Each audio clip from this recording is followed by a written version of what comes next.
Bonjour tout le monde, bienvenue sur la chaîne de Mahela Gaia. Aujourd'hui, on va parler des flashbacks. Qu'est-ce que c'est un flashback? Je ne savais pas avant. Je pensais savoir, mais je ne le savais pas vraiment. Alors, un flashback, j'en ai eu beaucoup pendant la thérapie. Donc maintenant, je sais ce que c'est et comment ça fait. Et en fait, c'est physique. C'est pas seulement mental, émotionnel, c'est pas, oh, pof, il y a un souvenir qui revient, qui vient en tête. Non, c'est pas ça un flashback. Beaucoup de gens en fait disent avant moi aussi hein, je pensais on disait bon bah c'est un peu la mode d'avoir des flashbacks, de faire des thérapies, d'avoir des traumas, tout ça, des mémoires qui remontent. Mais quand ça remonte vraiment là, je peux vous dire que oui, c'est pas on n'est pas en train d'inventer en fait. C'est physique. D'abord moi le flashback il revient, je le sens à l'intérieur de l'estomac. Il y a une mémoire, il y a une mémoire qui arrive, on sent un truc, la respiration se bloque, ça revient, ça remonte dans l'estomac, ça monte, il y a le cœur qui se met à battre, on est mal, on a des palpitations, on a une panic attack, une crise d'angoisse, et il y a tout en même temps, ça fait comme une inondation dans le cerveau et sur le corps, on le sent énergétiquement. Il y a tous les souvenirs en fait qui arrivent, qui remontent et qui sont là. En fait, on voit on revit toute la scène, on voit toutes les images, on revit la scène de ce qui s'est passé et on voit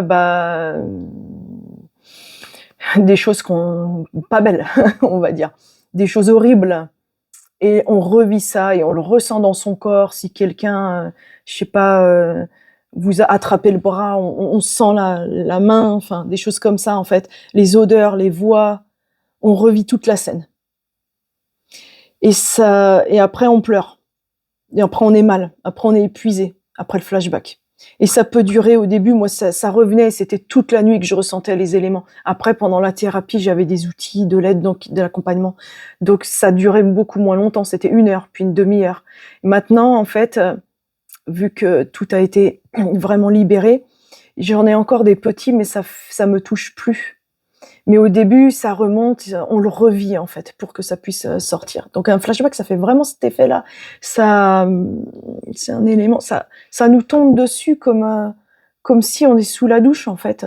Mais on sent vraiment dans le corps. Mais sauf que c'est en même temps comme si on est sous la douche, ça nous tombe dessus, mais en même temps ça vient de l'intérieur, ça ressort. Et là on est le truc qui remonte, on sent l'énergie qui jaillit là de nous. Et puis dans la tête, il y a toutes les mémoires, on voit tout en fait, comme en télépathie, un peu tout ce qui s'est passé.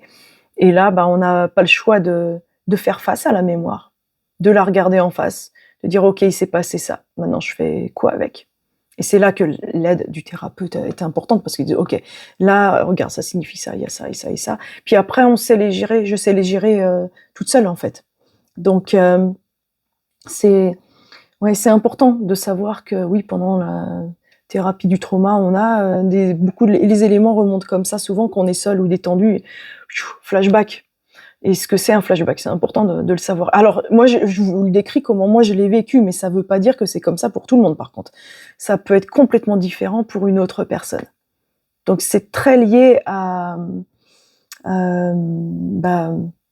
je pense que c'est individuel en fait, comment on vit le flashback, mais je dirais que les éléments communs, c'est la mémoire, la douche de mémoire et aussi le corps, les palpitations, comment on se sent mal en fait, on peut plus bouger, on peut plus respirer. Donc il y a vraiment un effet sur le corps. C'est pas seulement les mémoires qui nous reviennent en tête.